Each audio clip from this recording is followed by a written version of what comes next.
Can you build an accessory dwelling unit in California without an architect? And can you get plans online? These have got to be two of our most common questions, so I'm going to answer them in this video. And then I'm going to go into more detail, because that's my thing. Spoilers, most accessory dwelling units do not legally need an architect to get the permit or to build in California. But you might want one, and there's some exceptions. Then second, you can totally get plans online. In fact, this video is going to have 6 floor plans and plan sets provided by the County of San Diego, which you can download in the description links below the video.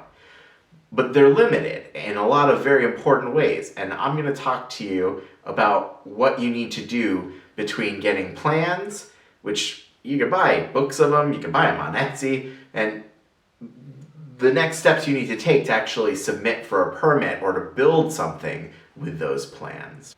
If you can only take one thing away from this video, getting floor plans is easy-ish, but doing a good job and then moving on to a full plan set, getting it permitted, and then building effectively, efficiently with good design, there's a lot of steps in that process. So that's expert mode, very hard level difficulty, and don't tackle it on your own unless you really want to do that. We'll talk through a lot of the details about why this is the position I'm taking. I'm not an architect, I'm not a designer, but I do recommend that first-time home builders work with one, and even if you've got a lot of experience, an accessory dwelling unit might create some challenges that you're not used to. And so you want not just an architect or a designer or a builder designer, but you also want one with experience in the thing you're trying to do. Garage conversions are not the same as detached ADUs. A 1,200 square foot detached ADU is not the same as a 400 square foot detached ADU. So you want to really think about the project you're doing and decide whether you want to find a professional who's got a lot of experience in delivering that kind of project. You could save yourself a lot of time and money and end up with a better home that's got really great design principles built in. Or you could tackle it on your own, but I want you to know all the stuff that you're going to want to take into account and the kind of journey you're going to want to go on and all the things you're going to want to learn in order to do it yourself. People say, can I get plans online? Yes, the answer is yes. There are websites where you can buy floor plans. They even sell them on Etsy now. And then there are free resources. The AARP has released floor plans designed for ADUs. The County of San Diego has 6 full plan sets, which you can download in the link in the description below the video. And let's actually take a look at what I think are the gold standard of free plans. This is provided by the County of San Diego in California. They range in size from 600 to 1,200 square feet with different configurations. Some are square, some are kind of longer and thinner.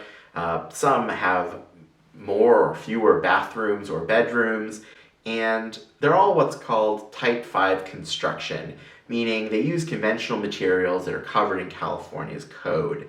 And that means that in most conditions, you can build these without an architect. You know, if you're Type 5 construction and you're not building 3 stories, then you're probably able to do this without an architect in California.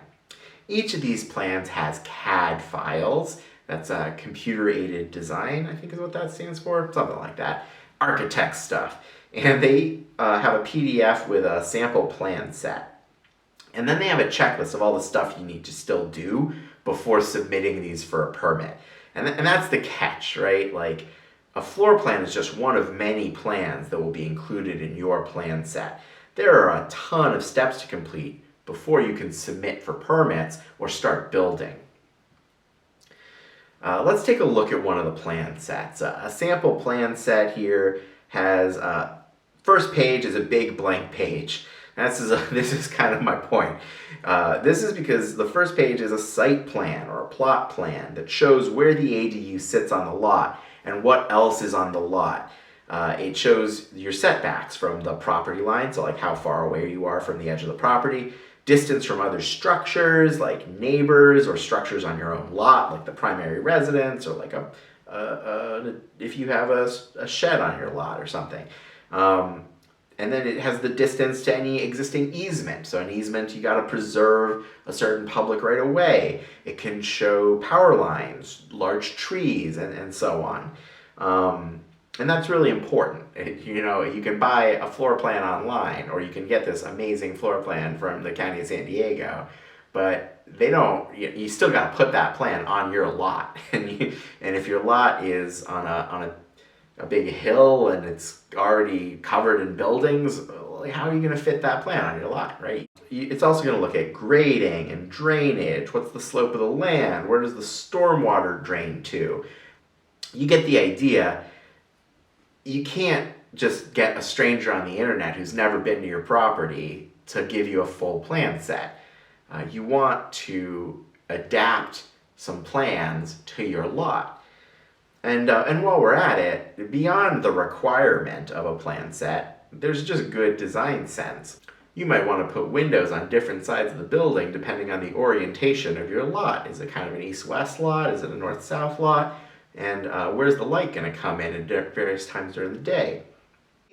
A few people have asked me if modular and prefab plans are really a requirement, because like in a modular house, the whole thing is built off-site, and it's kind of a templated plan, and shouldn't it be the same plan for everybody? The same kind of logic applies to a lot of what I've said, where you still got to situate that modular unit on your site. And so there is still work to be done. That said, a lot of modular companies offer to do that. I would consider that they're very good at situating their modular unit on a site, and therefore they're probably good contenders to do that. They'll be good at it. So now you know what plans look like and some of the steps you need to bring those plans from a basic floor plan you might find on the internet to one that's ready, part of a plan set that you're ready to submit for a permit. And you can either handle that yourself or you can get the help of a professional.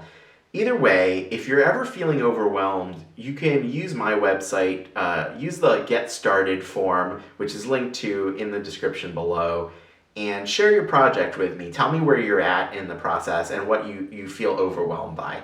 And I'll help you sort it out. First email's free, and we can help you move forward if you hit a roadblock. Or if you just have questions, if you want to suss something out. A lot of the time, frankly, with the subject of floor plans in particular, you just need an introduction to somebody in your planning department.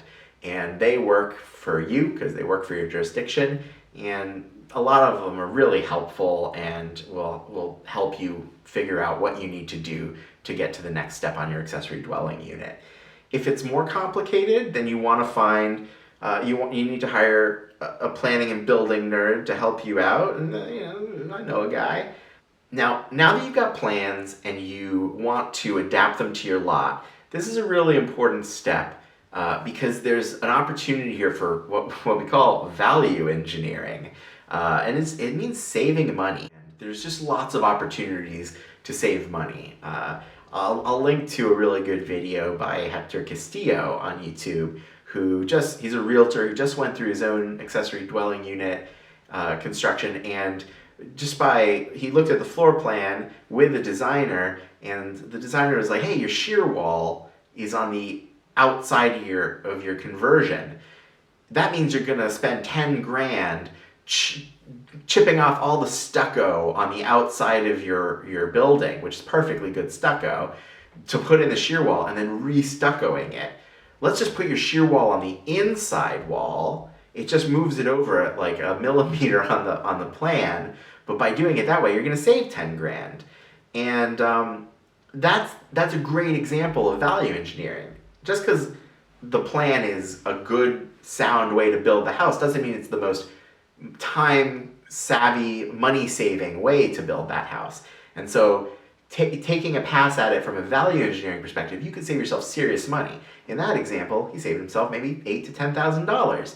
And if it costs you $1,000 to show the plans to a designer who's built ADUs before, and they go and save you $8,000, like that's a great return on investment.